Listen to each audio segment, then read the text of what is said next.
Hello दोस्तों, welcome to my channel T R knowledge session. जैसा कि मैंने कहा है कि आज हम टेस्ट करवाएंगे टेस्ट नंबर 1। तो वैसे कई बार टेस्ट करवाए जा चुके हैं। आई होप आप इसको अपना प्यार नहीं दिखा रहे हैं। थोड़ा चैनल को लाइक शेयर सब्सक्राइब करिए और टेस्ट करिए। अगर आपका सब्सक्राइब लाइक्स और मिलेंगे तो हम मोटिवेट होंगे और आपके लिए अच्छे से मटेरियल लाएंगे एग्जाम से पहले, ताकि आप अपने एग्जाम को अच्छे तरीके से क्लियर कर सकें। तो मैं तो ज़्यादा बकवास करूँगी नहीं। और वैसे भी न्यू ईयर आ रहा है तो पार्टी होती है, तो पार्टी वार्टी करिए। क्या पार्टी करेंगे, पार्टी वार्टी मत करिए, आप पढ़ाई पे ध्यान दीजिए। क्योंकि जनवरी के बाद फरवरी में आपका एग्ज़ाम है, तो एग्ज़ाम क्लियर हुआ तो पार्टी ही पार्टी है, नहीं तो भाई रोना ही रोना होगा।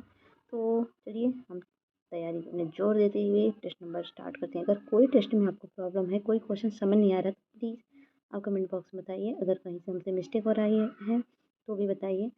ठीक है, तो चलिए स्टार्ट करते हैं। ओके, तो टेस्ट नंबर 1 है और क्वेश्चन नंबर 1 है, निम्नलिखित में से कौन सा ताम्र पाषाणी स्थल उत्तर प्रदेश में स्थित नहीं है?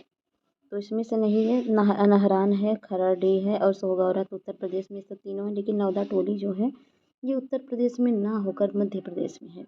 भारत में सर्वप्रथम कृषि का प्रारंभ किस काल में हुआ? तो हुआ नवपाषाण काल में। नवपाषाण काल में भारत में सर्वप्रथम कृषि का प्रारंभ। और प्राचीनतम कृषि गेहूँ साक्ष्य वाला उत्तर प्रदेश कबीरनगर जनपद में लहुरा देव है। निम्नलिखित में से कौन सा सुमेलित नहीं है? तो हड़प्पा स्थल और उत्खनन करता है, तो हड़प्पा है। और हड़प्पा की तो ये तो गलत पहले ही है। तो हड़प्पा की खुदाई की थी, उत्खनन किए थे दयाराम साहनी। और चन्हूदड़ो मैके ने की, रोपड़ ने यज्ञदेव की, और यज्ञदत्त शर्मा ने, और लोथल किया था किसने? आर एस बिष्ट ने। तो तो ये लोथल खोज की थी एस आर बिष्ट ने। ठीक है, तो विकल्प हो गया आपका डी। 1-4 गलत है। ठीक है, सिंधु घाटी सभ्यता का कौन सा स्थल प्राक हड़प्पाकालीन एवं हड़प्पोत्तर तीनों कालों का प्रतिनिधित्व करता है? तो मोहनजोदड़ो, बनावली, मांडा या हुलास। तो कौन करता है? वो करता है आपका मांडा। अगला क्वेश्चन है, निम्नलिखित में से कौन सा सही सुमेलित है? दैमाबाद गोदावरी, यमुना जो है सुत के यमुना, आलमगीरपुर यमुना, और सुतकेंगेडोर के जब का नाम है दास के मांडा सिंधु। तो इसका क्या आंसर होगा? तो इसका आंसर जो होगा वो हो जाएगा आपका सी मतलब सुमेलित है, सी वाला सुतकेंडस। क्या नाम है यार, इसका तो नाम ही नहीं लिया जा रहा है। इसका सुतकेंगेडोर दास के, ये सही है। बाकी दामाबाद कहाँ पर है? दामाबाद प्रवरा के पास है, और नदी के पास आलमगीरपुर यमुना, आलमगीरपुर हिंडन किनारे है, और मांडा जो है मांडा है चेनाब के किनारे। ठीक है, फिर नेक्स्ट है, हड़प्पा सभ्यता का प्रमुख स्थल सारतुलई वर्तमान में किस देश में स्थित है? तो सारतुलई किस देश में है? तो ये जो है ये है आपका अफगानिस्तान में। नेक्स्ट है, निम्नलिखित में से किस पशु का चित्र हड़प्पा सभ्यता की मोहरों पर नहीं पाया जाता? तो पाया नहीं गया घोड़े का, बैल का पाया गया, हिरन का पाया गया, इसका भाई घोड़ा दौड़ के भाग गया, इसलिए घोड़े का नहीं पाया गया। नेक्स्ट क्वेश्चन है 8वां, हड़प्पा सभ्यता के संबंध में कौन सा कथन असत्य है, मतलब गलत है? हड़प्पा सभ्यता की लिपि भाव चित्रात्मक थी, जिसे अभी तक पढ़ा नहीं जा सका। तो अगला है, फिर उसके बाद है, हड़प्पा सभ्यता का समाज मातृसत्तात्मक प्रकृति कथा, ये भी है। हड़प्पा सभ्यता की धार्मिक रीति रिवाजों में समानता विद्यमान थी। तो हड़प्पा सभ्यता में जो थी भिन्न भिन्न क्षेत्रों में अलग अलग धार्मिक रीति रिवाज थे, तो ये गलत हो जाएगा। सिंधु सभ्यता के पतन के संबंध में कौन सा एक प्रचलित मत है? बाढ़ और भूकंप जैसी प्राकृतिक आपदा, नदी मार्ग परिवर्तन, आर्यों का आक्रमण। तो ऊपर सभी हैं, सभी रीजन बताए हैं किसी न किसी ने। प्राचीन आर्यों के निवास स्थल सप्त सिंधु के क्षेत्र विस्तार में कौन सी नदी शामिल नहीं है? वितस्ता, अस्किनी, गोमल और सरस्वती। तो इसमें से कौन सा शामिल नहीं है? तो शामिल नहीं है भाई साहब इसमें ऑप्शन सी गोमल। ठीक है, शतपथ ब्राह्मण किस वेद का ब्राह्मण ग्रंथ है? यजुर्वेद, ऋग्वेद, अथर्ववेद या सामवेद। तो ये जो शतपथ ब्राह्मण है किस वेद का है? तो ये जो है वेद है ब्राह्मण, ये है ऑप्शन ए यजुर्वेद का। तो ऋग्वेद का ऐतरेय है और कौशिकी है, और अथर्ववेद के कौन है? अथर्ववेद के हैं गोपद, और यजुर्वेद के शतपथ हैं भाई। तो नेक्स्ट है, उत्तर वैदिक काल में कृषि देवता किसे कहा गया?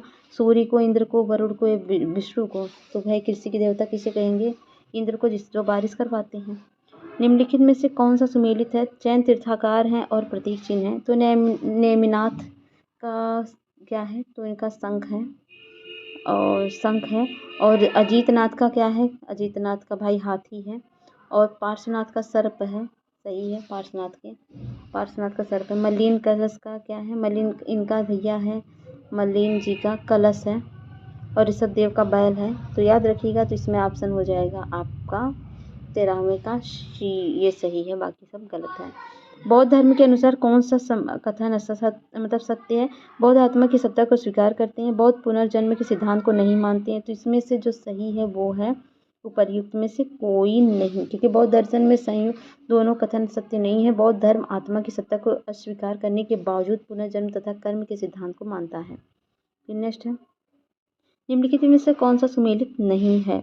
चेदी जो है ये है सोथिवती, अस्मक पोटिल और कंभोज हाटक और अंग राजगीर। तो इसमें पूछ रहा है कौन सा सुमेलित नहीं है। तो मतलब आपको 3 सुमेलित तो पता ही चल जाएंगे। तो ये अंग जो है राजगीर सुमेलित नहीं है। क्यों नहीं सुमेलित है? क्योंकि अन्य सभी सुमेलित, अंग राज्य की राजधानी चंपा थी, चंपा चमेली थी, और जबकि राजगिरी मगध की राजधानी थी। बाकी सब सही है। नेक्स्ट है, सर्वप्रथम पाटलिपुत्र को राजधानी के रूप में किसने स्थापित किया था? तो पाटलिपुत्र को राजधानी के रूप में सबसे पहले किया था उदयन ने। हर्यक वंश के शासक थे जो कि, ठीक है। नेक्स्ट है, निम्नलिखित में से मौर्य काल में कौन शिक्षा का प्रमुख केंद्र नहीं माना जाता? तो नालंदा, भाई सभी जानते हैं, वो तो था ही। तो नालंदा था। गजब बकाया बह गए। तो मौर्य काल में वर्णाश्रम धर्म के अनुसार शिक्षा दिए जाने का उल्लेख मिलता है। इस काल में धर्म, व्याकरण, अर्थ तथा व्रत शिक्षा के अनिवार्य विषय माने जाते हैं। मौर्य काल में वाराणसी, तक्षशिला, उज्जैन तो थे, लेकिन नालंदा नहीं था। तो हो गया ऑप्शन ए। भूमिदान का पहला अभिलेखी साक्ष्य मिलता है, कहाँ से मिलता है? नासिक अभिलेख से, नानाघाट अभिलेख से, या इसनगर अभिलेख से, महरौली के चंद्र अभिलेख से। तो ये जो मिलता है ये मिलता है नानाघाट के अभिलेख से।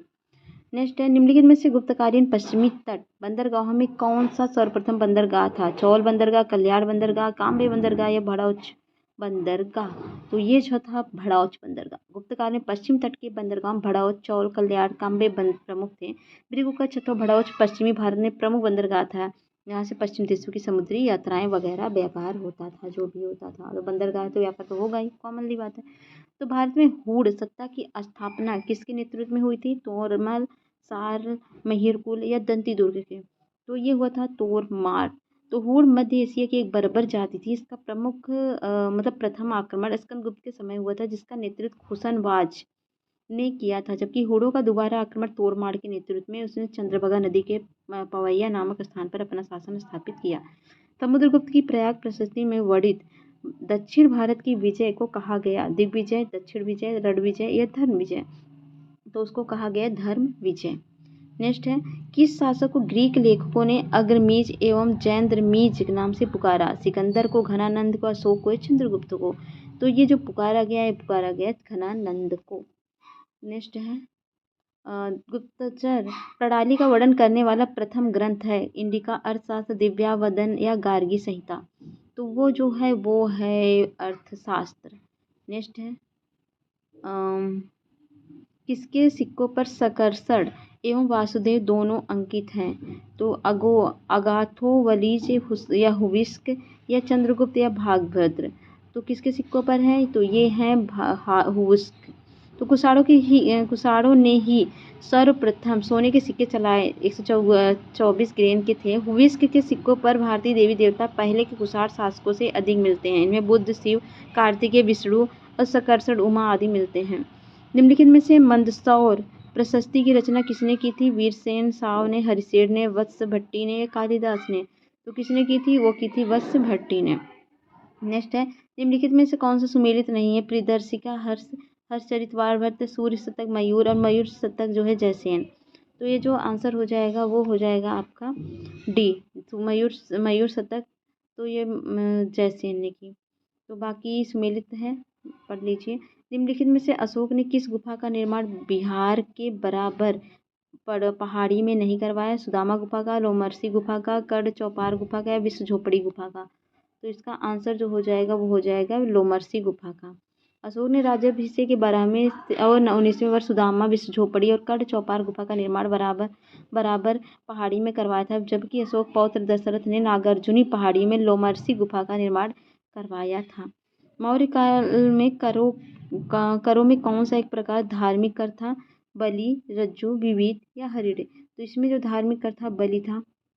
नेक्स्ट है, निम्नलिखित में से किस शासक ने द्वैत शासन प्रणाली का प्रचलन किया? तो द्वैत शासन प्रणाली का प्रचलन किया था कुषाणों ने। नेक्स्ट है, शतमान सिक्के किस धातु के ढाले जाते थे? तो शतमान सिक्के जो हैं वो ढाले जाते थे चांदी के। निम्नलिखित में से किस शासक ने नालंदा विश्वविद्यालय की स्थापना करवाई? तो नालंदा विश्वविद्यालय की स्थापना महेंद्रादित्य ने करवाई। निम्नलिखित में से कौन सा स्मारक पल्लव काल में संबंधित नहीं है? कैलाश मंदिर, धर्मराज रथ या सौर मंदिर या लिंगराज? तो इसका आंसर हो जाएगा लिंगराज। ठीक है, संबंधित नहीं, बाकी सब संबंधित है, याद रखिएगा। निम्नलिखित शासकों में से किसने वतापी कोंड उपाधि धारण की थी? महेंद्र वर्मन प्रथम ने, नरसिंह वर्मन प्रथम ने, परमेश्वर वर्मन प्रथम ने, नंदी वर्मन द्वितीय ने? तो जो किया था वो किया था नरसिंह वर्मन प्रथम ने। पल्लव वंश का अंतिम शासक कौन था? तो पल्लव वंश का अंतिम शासक था अपराजित। और हिंदू, जैन एवं बौद्ध तीनों ही धर्म का प्रतिनिधित्व करने वाली गुफा है नासिक, एलोरा, पीतलखेड़ा या अजंता? तो वह गुफा है कौन सी गुफा है? तो अगले का क्वेश्चन आप बताइए। एलोरा की गुफा भाई साहब। उत्तर रामचरितम के रचयिता कौन है? बिल्हड़ हैं, भवभूति हैं या हेमचंद्र या जयदेव हैं? तो कौन है? तो वो हैं एक मिनट। तो उत्तर रामचरित के रचयिता कौन है? तो रचयिता हैं भवभूति नहीं, भवभूत। मोहम्मद गौरी गजनी जाते हुए किसके द्वारा मारा गया? तो मोहम्मद गौरी गजनी जाते हुए मारा गया खोखारों द्वारा। तो मोहम्मद गौरी सिंधु नदी के तट पर दम्मेक नामक स्थान पर नमाज पढ़ते समय 1206 ईस्वी में हत्या कर दी गई। चंद्रवरदाई इसका श्रेय पृथ्वीराज तृतीय को देते हैं, जो कि तर्क संगत नहीं है। आधुनिक इतिहासकार खोखरों को इसका श्रेय देते हैं। गौरी के शव को गजनी में दफनाया गया और मोहम्मद गौरी ने गोमल दर्रे से भारत पर आक्रमण किया। उसका पहला आक्रमण 1175 में मुल्तान के करामाथी जाति के सियासों पर हुआ था। याद रखिएगा। मृत्यु के उपरांत कुतुबुद्दीन ऐबक को दफनाया गया लाहौर में, रावलपिंडी में या इस्लामाबाद या दिल्ली में? तो मृत्यु के उपरांत कुतुबुद्दीन ऐबक को दफनाया गया था लाहौर में। फिर नेक्स्ट क्वेश्चन है 39। बलबन का जन्म तुर्कों के किस संप्रदाय में हुआ था? तो बलबन का जन्म जो है तुर्कों के इलवरी समुदाय में हुआ था। निम्नलिखित में से दिल्ली का प्रथम शासक कौन था जिसने, एक मिनट भाई साहब, ठीक है, निम्नलिखित में से दिल्ली का प्रथम शासक कौन था जिसने दक्कन भेदा था? तो वह शासक था अलाउद्दीन खिलजी। पैगंबर के सेनापति उपाधि का उपयोग किस सल्तनत सुल्तान ने किया था? तो वह किया था खुसरो शाह ने। महासत निम्न में से संबंधित था? तो महासत जो संबंधित था वह संबंधित था आपका ऑप्शन ए भूमि से। नेक्स्ट क्वेश्चन है, अमीर खुसरो ने अपनी रचना आश्विका किसके आदेश पर लिखी? तो उसने लिखी थी खिज्र खां के आदेश पर। राष्ट्रकूट साम्राज्य का संस्थापक कौन था? तो राष्ट्रकूट साम्राज्य का संस्थापक था द्वंती दुर्ग। चोलकालीन प्रशासनिक इकाई जो व्यापारियों के कल्याण की देख रेख करती थी वह कौन सी थी? महासभा, कुरी, नगरम या पेंगगिरी? तो वह जो थी वह थी नगरम। ठीक है, ऑप्शन थी। नेक्स्ट है, चंदेल शासक के जेजाक भुक्ति नाम किस चंदेल राजा के नाम से उत्पन्न हुआ था? तो वह जो उत्पन्न हुआ था वो हुआ था जय शक्ति के नाम से। निम्न में से किस मुगल सम्राट को उसकी मृत्यु के पश्चात अरस आशियानी कहा गया? तो वो कहा गया था अकबर को। मुगल काल के सम्राटों में अकबर का सामाजिक सुधारों को लेकर एक अलग स्थान है। उसने सभी धर्मों के साथ समान व्यवहार करने का प्रयास किया। अकबर का अंतिम संस्कार मुस्लिम रीति रिवाज के अनुसार अकबर को ही उसकी मृत्यु के पश्चात अरस आशियानी कहा गया। नेक्स्ट है, इनमें से कौन सा युग सुमेलित नहीं है? तो देखना है। तो बहादुरपुर का युद्ध जो है 14 फरवरी 1658 को सही है। सामूगढ़ का युद्ध 15 अप्रैल 1658 में, तो ये 29 अप्रैल को हुआ था, ना कि 16 अप्रैल को, 29 मई को था, सॉरी 29 मई 1658 को हुआ था। बाकी खजुआ का युद्ध जो है 5 जनवरी 1659 को, और देवराई का युद्ध 13 मार्च 1659 को। शिवाजी और जय सिंह के मध्य पुरंदर की संधि कब हुई थी? तो वह हुई थी 11 जून 1665 को। बाबर का वजीर निजामुद्दीन भारत के अंतिम समय में हुमायूं के स्थान पर किसे बाबर का उत्तराधिकारी बनाना चाहता था? तो बनाना चाहता था मेहदी ख्वाजा को। निम्न में से किस इमारत को ताजमहल का पुरोगामी कहा जाता है? तो बीबी का मकबरा, हुमायूं का मकबरा, बाबर द्वारा निर्मित संभल मस्जिद, जोधा बाई का महल। तो वह कहा जाता है ऑप्शन बी, हुमायूं के मकबरे को। नेक्स्ट है, वैष्णव संत वल्लभाचार्य का संबंध किस संप्रदाय से था? तो वह जो था वह संबंध रुद्र संप्रदाय से था। सूफी संत बहाउद्दीन जकारिया किस संप्रदाय से संबंधित थे? तो वह जो संबंधित थे वह थे सुहरावर्दी संप्रदाय से। फिर नेक्स्ट क्वेश्चन है, ताताचार्य जो प्रसिद्ध दार्शनिक थे, इनका संबंध किस शासक से है? तो इनका संबंध जो है वेंकट द्वितीय से है। विजयनगर के शासकों में किसने राजव्यास की उपाधि धारण की थी? तो वो धारण किया था हरिहर द्वितीय ने। कुतुब शाही वंश का प्रसिद्ध बंदरगाह इनमें में से कौन था? तो वह धोखर था, मसूलीपट्टनम था, देवल था, ये उपयुक्त सभी था। तो इसमें जो था वो था मसूलीपट्टनम। और जयमल और फत्ता नामक वीर योद्धाओं का संबंध किस स्थान से था? तो इनका स्थान जो था वो था मेवाड़ से। तो अकबर के समय मेवाड़ में सिसोदिया वंश का शासक था। अकबर ने जब मेवाड़ पर आक्रमण किया तो उस समय राणा उदय सिंह के 2 सरदार जयमल एवं फत्ता पर ही दुर्ग की सुरक्षा की जिम्मेदारी थी। नेक्स्ट है, बंगाल में स्थित दाखिल दरवाजा निम्न से किसने बनवाया था? तो दाखिल दरवाजा बनवाया था बारबक शाह ने। तो इसकी कहानी बताऊं तो ये जो थे बंगाल के इलियास शाही शासकों ने रुकनुद्दीन बारबक शाह एक सज्जन एवं कानून मानने वाला शासक था। वो बंगाली साहित्य का महान संरक्षक था। इसी ने दाखिल दरवाजा का निर्माण करवाया था। पारसी ब्राउन ने दाखिल दरवाजा को हिंदू मुस्लिम स्थापत्य कला की सर्वोत्कृष्ट रचना कहा। नेक्स्ट है क्वेश्चन नंबर 459, निम्न में से किसे जगत भूषण की उपाधि प्रदान की गई थी? तो जगत भूषण की उपाधि प्रदान की गई थी हुसैन शाह को। हुसैन शाह एक विद्वान शासक था। वह हिंदू एवं मुस्लिम जनता के साथ समान व्यवहार करता था। हिंदुओं ने श्री कृष्ण का अवतार, नृपति, तिलक, जगत और भूषण जैसी उपाधियों से नवाजा था। नेक्स्ट है, कश्मीरी शासक जैनुल अबिदीन से संबंधित निम्न कथनों पर विचार कीजिए। तो इसे कश्मीर का अलाउद्दीन कहा जाता है। इसने गो हत्या प्रतिबंधित कर दिया था। ये कुतुब नाम से अरबी में कविताएं लिखता था। और इसने मुल्ला अहमद को महाभारत एवं राज तरंगिणी का फारसी में अनुवाद करने के लिए नियुक्त किया था। तो इसका जो आंसर हो जाएगा वो हो जाएगा सी, 1, 2, 4 सही है। तीसरा कुतुब नाम से नहीं फेमस था, बाकी सब सही है। कश्मीर का अकबर कहा जाता था इसको। निम्नलिखित में से किस शासक ने इथियोपियाई एवं तुर्की दासियों से युक्त एक अंग सेना गठित की थी? हुसंग शाह ने, या गयास शाह ने, दिलवार खान ने, या जफर खान ने? तो इसका जो आंसर होगा वो हो जाएगा ऑप्शन बी, गयास शाह। अगला, निम्नलिखित में से कौन सुमेलित नहीं है? बहादुर शाह प्रथम, साहिब बेखबर, या जहादर शाह लंपट मूर्ख, या मोहम्मद शाह रंगीला और शाह आलम द्वितीय घृणित कायर? तो इसमें जो है वो हो जाएगा आपका आंसर डी। तो शाह आलम द्वितीय को घृणित कायर कहा जाता था। तो ये सही नहीं है। मुआवजम बहादुर शाह प्रथम की उपाधि के साथ दिल्ली के सिंहासन पर बैठे। इनको साहिब बेखबर भी कहा जाता है। जहांदर को लंपट मूर्ख कहा जाता है। जहांदर शाह के अंतिम शक्तिशाली अमीर जुल्फिकार खान की सहायता से सिंहासन पर बैठा था। और अगला बात करें तो अब्दुल खां हुसैन खां को बराह सहयोग से मिला, ठीक है। मोहम्मद शाह की उपाधि मोहम्मद शाह के समय मोहम्मद शाह को कहा जाता है ये घृणित कायर।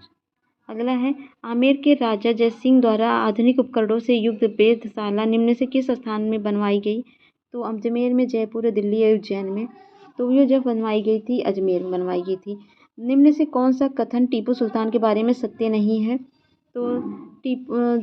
क्या है, अपने नाम के सिक्के चलवाए सही है। जर्मनी और मैसूर के मैत्री के प्रतीक स्वतंत्रता का वृक्ष लगवाए गलत है। नवसेना बोर्ड का गठन किया सही है। इसने सुल्तान की उपाधि धारण की, ये भी सही। तो बी गलत है। नानक शाही सिक्के किसने चलवाए थे? तो नानक शाही सिक्के चलवाए थे रणजीत सिंह ने। किस पुर्तगाली वायसराय ने कोचीन की जगह गोवा को राजधानी बनाया था? तो बनवाया था नीनो दी कुन्हा ने। तो अगर नेक्स्ट है डचों ने भारत में अपने पहले कारखाने की स्थापना कहाँ की थी? मसूलीपट्टनम, पुलिकट और सूरत और कोचीन में। तो वो किया था उसने ऑप्शन ए मसूलीपट्टनम में। किस मुगल शासक ने अंग्रेजी दूत कैप्टन हॉकिंस को 400 का मनसब और जागीर प्रदान की? तो वह की थी जहांगीर को। नेक्स्ट है उसके बाद प्रथम कर्नाटक युद्ध की समाप्ति किस संधि से हुई? तो वह हुई थी ऑप्शन बी एक्सला सैपेल से। द्वितीय शासन का जनक किसे माना जाता है? तो द्वितीय शासक का जनक माना जाता है लियो कॉर्टिज को। तो लियो कॉर्टिज दस शासन का जनक लियो कॉर्टिज को माना जाता है। दस शासन की शुरुआत 1765 में मानी जाती है। इसके अंतर्गत कंपनी दीवानी और निजामत के कार्यों का निष्पादन भारतीयों के माध्यम से करती थी, लेकिन वास्तविक शक्ति कंपनी के पास थी। उसके बाद में पहली बार कलकत्ता में सर्वोच्च न्यायालय की स्थापना कब की गई थी? तो वह की गई थी 1774 में। ठीक है। किस चार्टर एक्ट के तहत एक विधि आयोग का गठन किया गया? तो कौन सा चार्टर था? तो वो चार्टर था ऑप्शन सी 1833 का चार्टर। पृथक निर्वाचन मंडल के बारे में किसने कहा था कि हम नाग के दांत बो रहे हैं और इसका फल भीषण होगा? तो ये कहा था ऑप्शन डी लॉर्ड मिंटो ने। किस अधिनियम द्वारा भारत में सर्वप्रथम संघात्मक सरकार की स्थापना की गई? तो संघात्मक सरकार की स्थापना की गई थी 1935 के अधिनियम के द्वारा। नेक्स्ट है निम्नलिखित में संविधान सभा की प्रारूप समिति में कौन शामिल नहीं था?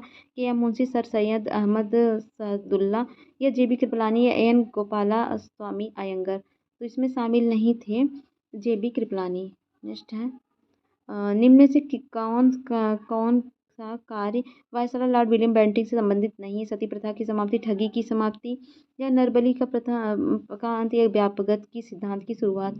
तो इसका आंसर हो जाएगा डी व्यापगत के सिद्धांत की शुरुआत। तो लॉर्ड विलियम बेंटिंक भारत के प्रथम गवर्नर जनरल थे। इनका कार्यकाल 1828 से 33 तक। बेंटिंक ने 1829 में सती प्रथा का अंत किया। 1830 में ठगी प्रथा को समाप्त किया। नौरबली की प्रथा भी बेंटिंक ने खत्म की। व्यापगत सिद्धांत की शुरुआत लॉर्ड डलहौजी से है। ठीक है। साइमन कमीशन का भारत में आगमन किस वायसराय के काल में हुआ था? तो साइमन कमीशन का जो आगमन हुआ था लॉर्ड इरविन के कार्यकाल में। निम्नलिखित में से कथनों पर विचार कीजिए। वर्ष 1813 में भारत के व्यापार में ईस्ट इंडिया कंपनी का एकाधिकार समाप्त हो गया। कच्चे माल के निर्यात के लिए भारत में कृषि के वाणिज्यीकरण पर बल दिया गया। कार्ल मार्क्स ने कहा था कि बुनकरों की हड्डियों से भारत की भूमि भरी पड़ी है। तो पर इनमें से कौन सा कथन सही है? तो इसमें जो सही कथन है वो केवल है मतलब 1 2 तीसरा नहीं है। ठीक है। तो इसमें तो कार्ल मार्क्स ने नहीं बल्कि लॉर्ड विलियम बेंटिंक ने बात कही थी, तो ये गलत हो गया। नेक्स्ट है अस्थायी बंदोबस्त व्यवस्था में भूमि का स्वामी किसे बनाया गया? तो इसमें बनाया गया था जमींदार को। फिर रैयतवाड़ी व्यवस्था का जन्मदाता किसे माना जाता है? तो इनका जन्मदाता का माना जाता है थॉमस मुनरो और कैप्टन रीड दोनों को माना जाता है। फिर नेक्स्ट है 3 कठिया प्रथा के अंतर्गत किसानों को जमीन के कितने भाग पर नील की खेती करना अनिवार्य कर दिया गया था? तो ये जो कर दिया गया था ये 3/20 भाग पर। ठीक है। नेक्स्ट है poverty and un British rule in India नामक पुस्तक के लेखक कौन है? तो ये हैं आप ब्रिटिश अन ब्रिटिश रूल, तो ये हैं दादा भाई नौरोजी। फिर नेक्स्ट क्वेश्चन है 83वें नंबर का क्वेश्चन है 1857 की क्रांति कारणों में निम्नलिखित में से कौन सा शामिल था? डलहौजी की व्यापक नीति, बेलेचली की सहायक नीति, ब्लैक होल ट्रेजेडी। तो इसमें जो शामिल था वो पहला दूसरा था, ब्लैक होल ट्रेजेडी नहीं थी। ये तो जो थी या इसकी भूमिका बेलेचली के काल में थी, सहायक संधि के टाइम। अगला है 1857 की क्रांति का लखनऊ में नेतृत्व किसने किया था? नाना साहब, वीर कुंवर सिंह या बेगम हजरत मोहम्मद खान बहादुर शाह ने। तो ये जो किया था ये किया था बेगम हजरत महल ने। और 1857 की क्रांति को निम्नलिखित में से किसने हिंदू मुस्लिम षड्यंत्र की संज्ञा दी थी? तो हिंदू मुस्लिम षड्यंत्र की संज्ञा दी थी ये अल्ट्राउन एवं टेलर ने। सन्यासी विद्रोह के संबंध में उनके कथनों पर विचार कीजिए। इसका मुख्य प्रभाव क्षेत्र बंगाल था। हिंदू मुस्लिम एकता इस विद्रोह की प्रमुख विशेषता थी। आनंद मठ नामक पुस्तक इसी विद्रोह संबंधित है। तो इसका जो आंसर होगा ये होगा तीनों के तीनों सही हैं। ठीक है। नेक्स्ट है कूका आंदोलन कहाँ हुआ था? तो कूका आंदोलन जो हुआ था वो हुआ था पंजाब में। पंजाब में कूका आंदोलन हुआ था। फिर नेक्स्ट है मुंडा विद्रोह के नेता निम्नलिखित में से कौन थे? तो मुंडा के नेता थे बिरसा मुंडा। निम्नलिखित में से विचार कीजिए। उदंत मार्तंड भारत में हिंदी का पहला समाचार पत्र था। इस पत्र का प्रकाशन जुगल किशोर ने किया था। इसका प्रकाशन नागपुर में होता था। इसमें से कौन सा कथन सही है? तो इसमें जो कथन सही हो जाता है वो हो जाता है 1 2 दोनों। इसका प्रकाशन नागपुर में नहीं हुआ था, कोलकाता में हुआ था। तो ऑप्शन हो गया ए। फिर नेक्स्ट क्वेश्चन है द वर्नाकुलर प्रेस एक्ट निम्न में से किस गवर्नर जनरल के द्वारा लाया गया था? तो वर्नाकुलर प्रेस एक्ट लाया गया था लॉर्ड लीटन के टाइम में। फोर्ट विलियम कॉलेज की स्थापना किसके द्वारा की गई थी? तो फोर्ट विलियम कॉलेज की स्थापना की गई थी वेलेजली द्वारा, लॉर्ड वेलेजली द्वारा। निम्नलिखित में से कौन सा प्रावधान चर्चित वुड डिस्पैच में शामिल था? महिला शिक्षा का अंग्रेजी माध्यम में अखिल भारतीय स्तर पर शिक्षा की विनियामक पद्धति या इलाहाबाद पटना बनारस विश्वविद्यालय की स्थापना? तो ये थी कौन नहीं था? तो इलाहाबाद पटना और बनारस विश्वविद्यालय की स्थापना से नहीं था, बाकी सब था। बंगाल विभाजन के विरोध में किस दिन को शोक दिवस के रूप में मनाया गया था? तो ये तो सबको याद होना चाहिए क्वेश्चन, ये था 16 अक्टूबर 1905 को। फिर है कांग्रेस के किस समर्थन प्राप्त करने के लिए मतलब कि कांग्रेस के समर्थन प्राप्त करने के लिए के उद्देश्य से जुलाई 1889 में लंदन में किसकी अध्यक्षता में ब्रिटिश कमेटी ऑफ इंडिया की स्थापना की गई थी? तो वह की गई थी विलियम डिग्बी के समिति में। निम्नलिखित में से किसी ने 1888 में संयुक्त भारतीय राष्ट्रभक्त सभा का निर्माण किया था? तो वो किया था सर सैयद अहमद खान ने। नेक्स्ट है निम्नलिखित में से कौन एक सुमेलित नहीं है? कानपुर 1925 सरोजनी नायडू, और बेलगाम 1924 मोतीलाल नेहरू, और कराची 1931 वल्लभ भाई पटेल, और हरिपुर 1938 सुभाष चंद्र बोस।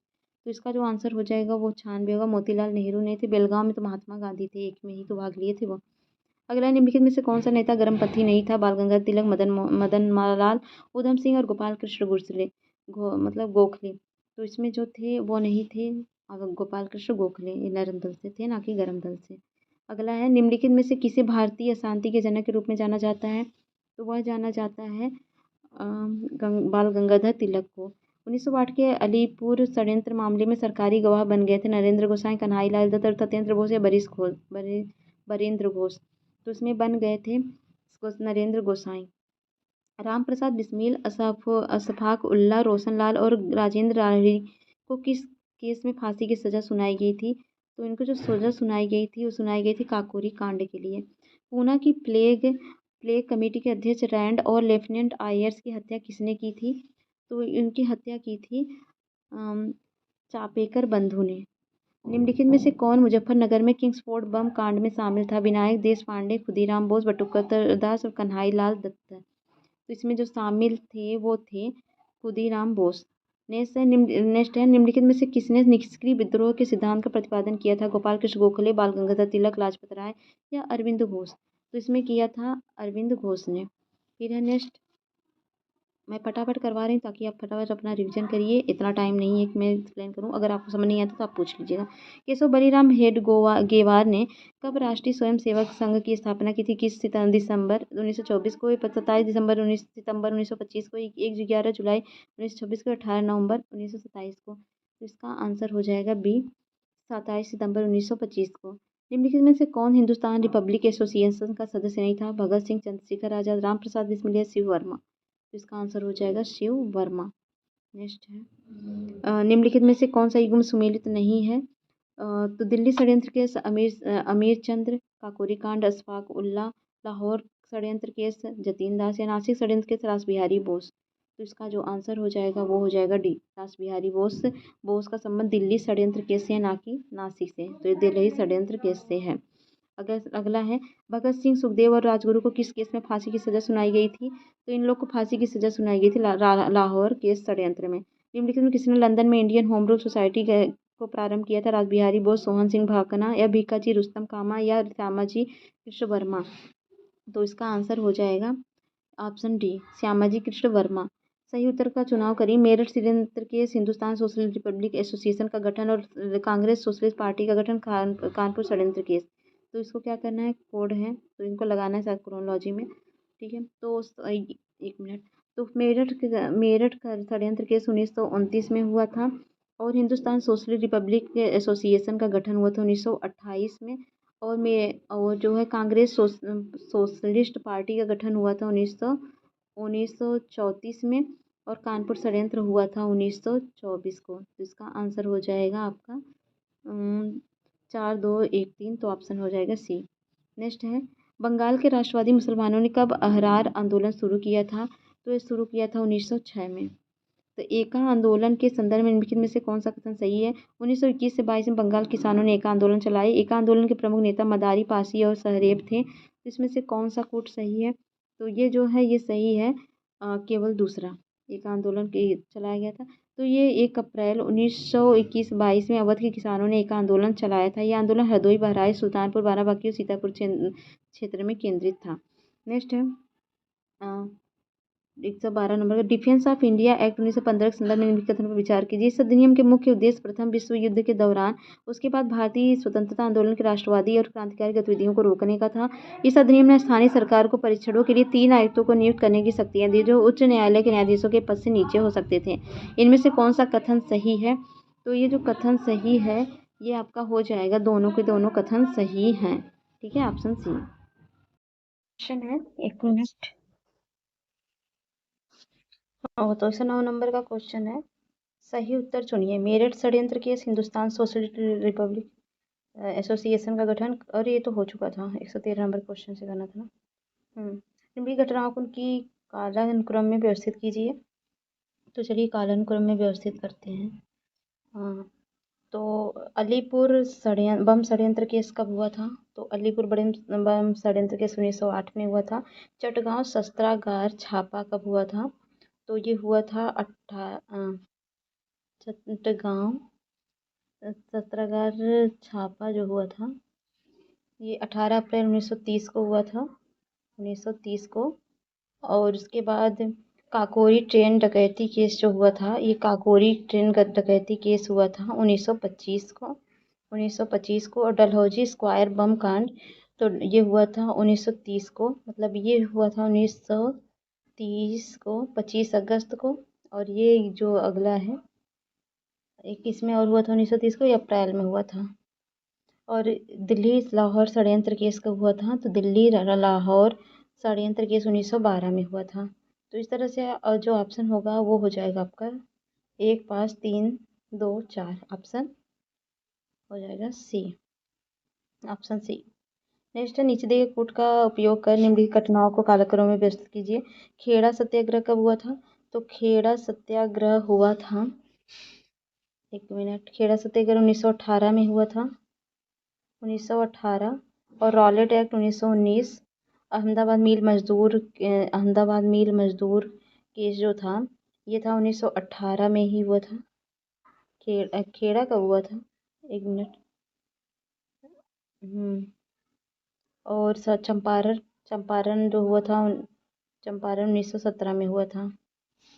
और चंपारण गांधी जी का पहला आंदोलन था। और 1918 में जो खेड़ा हुआ था ये गांधी जी का तीसरा आंदोलन था। तो इस तरह से ऑप्शन जो होगा, पहले आपका चंपारण हुआ था, फिर अहमदाबाद मिल मजदूर का वाला हुआ था, फिर खेड़ा हुआ था, फिर रॉलेट हुआ था। तो ऑप्शन हो जाएगा 4, 3, 1, 2। ऑप्शन हो जाएगा बी। फिर नेक्स्ट केस बोल रही हूँ। नेक्स्ट क्वेश्चन है 115, स्वतंत्रता आंदोलन के इतिहास में भारतीय राष्ट्रीय कांग्रेस का 1929 का अधिवेशन इसलिए महत्वपूर्ण है क्योंकि इस अधिवेशन में कांग्रेस के उद्देश्य के तौर पर स्वशासन प्राप्ति की घोषणा की गई थी। कांग्रेस के लक्ष्य के तौर पर पूर्ण स्वराज प्राप्ति को स्वीकृत किया गया था। यह असहयोग आंदोलन का आरंभ हुआ था। लंदन में गोलमेज सम्मेलन में भागीदारी करने का निर्णय लिया गया था। तो इसका आंसर हो जाएगा बी, कांग्रेस के लक्ष्य के तौर पर पूर्ण स्वराज प्राप्ति की स्वीकृति मिल गई थी।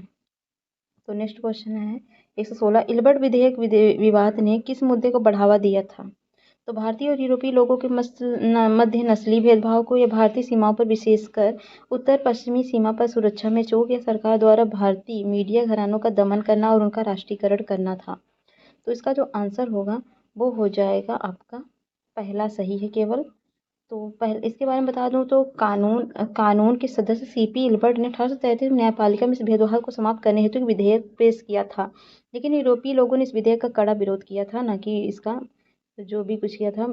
कानून की प्रणाली के अनुसार एक यूरोपीय न्यायाधीश या यूरोपीय मजिस्ट्रेट द्वारा किसी भी यूरोपीय पर विचार किया जा सकता था। अयोग्यता न्यायपूर्ण थी और न्यायपालिका के भारत में जन्मे सदस्यों का अनावश्यक अवज्ञा और मां करने का प्रयास किया गया था।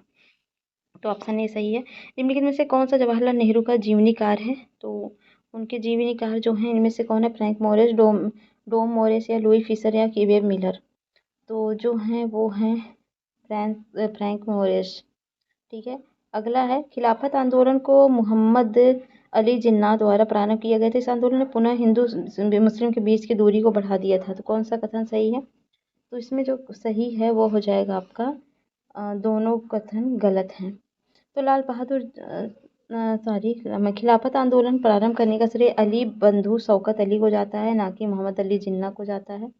और इस आंदोलन पुनः मुस्लिम के विवाद बल्कि क्या किया था, इस आंदोलन का कांग्रेस सहित महात्मा गांधी ने समर्थन किया था, जिससे हिंदू मुस्लिम एकता में वृद्धि हुई थी। दूरी बढ़ा नहीं दिया था, वृद्धि हुई थी, मतलब साथ में मिले थे। निम्नलिखित कथनों में से कौन सा कथन असत्य है? साइमन कमीशन का गठन 1927 में हुआ था, और साइमन कमीशन के गठन का उद्देश्य भारत में ब्रिटिश को प्राप्त राजस्व के संबंध में एक रिपोर्ट तैयार करवाना था। तो इसमें से कौन सा कथन असत्य है, मतलब गलत है? तो इसमें जो गलत है वो हो जाएगा दूसरा गलत है, क्योंकि साइमन कमीशन तो 1927 में आया था, सही बात है। इसने गठन में मुख्य उद्देश्य भारत में संवैधानिक सुधार के बारे में अध्ययन करना था। भारतीयों द्वारा इस समिति में एक भी भारतीय न होने के कारण व्यापक स्तर देश के विभिन्न भागों में विरोध प्रदर्शन किया गया था। नेक्स्ट क्वेश्चन है, निम्नलिखित में से कौन सा सुमेलित नहीं है? तो कांग्रेस का अधिवेशन जो हुआ था 1905 गोपाल कृष्ण गोखले ने किया था, तो ये सही है। और 1906 में दादा भाई नौरोजी ने किया था, 1907 में रास बिहारी बोस ने, तो 1907 में किसने किया था? रास बिहार संपन्न हुआ था। और इसी वार्षिक अधिवेशन में जो है 1907 में रास बिहारी बोस ने, ये सूरत में संपन्न हुआ था, और जिसकी अध्यक्षता रास बिहारी घोष ने की थी। इसी वार्षिक अधिवेशन में उदारवादियों के पद को लेकर हुए विवाद के कारण कांग्रेस का विभाजन हो गया था। अंतिम अधिवेशन है, तो ये जो सुमेलित है। और गोपाल कृष्ण गोखले जो थे 1905 में बनारस में, 1906 दादा भाई नौरोजी, और 1910 में जो थे ये थे विलियम बेंटन। तो सभी के सभी ऑप्शन सही है भाई, गलत क्या है इसमें? अगला है 1916 के लखनऊ अधिवेशन में कौन सा प्रमुख समझौते संपन्न हुए थे? तो इसमें जो संपन्न हुए थे वो संपन्न हुए थे उग्रवादियों के कांग्रेस में शामिल करना, कांग्रेस और मुस्लिम लीग के बीच समझौता। तो कौन सा सही है इसमें? तो दोनों के दोनों सही हैं, ऑप्शन सी। नेक्स्ट है, मुस्लिम लीग की स्थापना किसके नेतृत्व में की गई थी? तो वकार उल मुल्क मुश्ताक हुसैन, या नवाब सली मुल्ला, या आगा खां, या सर सैयद अहमद खां। तो इसका जो आंसर हो जाएगा वो हो जाएगा ऑप्शन बी, नवाब सलीम मुल्ला। निम्नलिखित कथनों पर विचार करें। लंदन में इंडियन होम रूल सोसाइटी की स्थापना 1905 में श्यामजी कृष्ण वर्मा ने की थी। गदर पार्टी के द्वारा लंदन में ही इंडिया हाउस की स्थापना की गई थी। पर इनमें से कौन सा कथन असत्य, मतलब गलत है? तो पहला, दूसरा, या एक दो, दोनों, या कोई नहीं। तो इसका जो आंसर हो जाएगा वो हो जाएगा बी जो है, मतलब दूसरा, वो असत्य है। तो असत्य है क्योंकि Indian home rule society London में ही इंडिया हाउस की भी स्थापना की गई थी। इंडियन सोशलिस्ट नामक पत्रिका प्रकाशन प्रारंभ किया गया था, इसलिए पहला गलत है। अगला है नेक्स्ट 124 नंबर क्वेश्चन, गदर पार्टी की स्थापना किसके द्वारा की गई थी? तो गदर पार्टी की स्थापना जो है सोहन अली भाकना द्वारा की गई थी। और निम्नलिखित में से कौन सा क्रांतिकारी पेरिस से सैन्य प्रशिक्षण प्राप्त कर भारत आया था? तो कौन आया था? हेमचंद्र कानूनगो आए थे। निम्नलिखित घटनाओं का सही कालक्रम व्यवस्थित कीजिए। तो दांडी मार्च जो हुआ था, तो 126 नंबर का क्वेश्चन है, तो ऑप्शन ए है।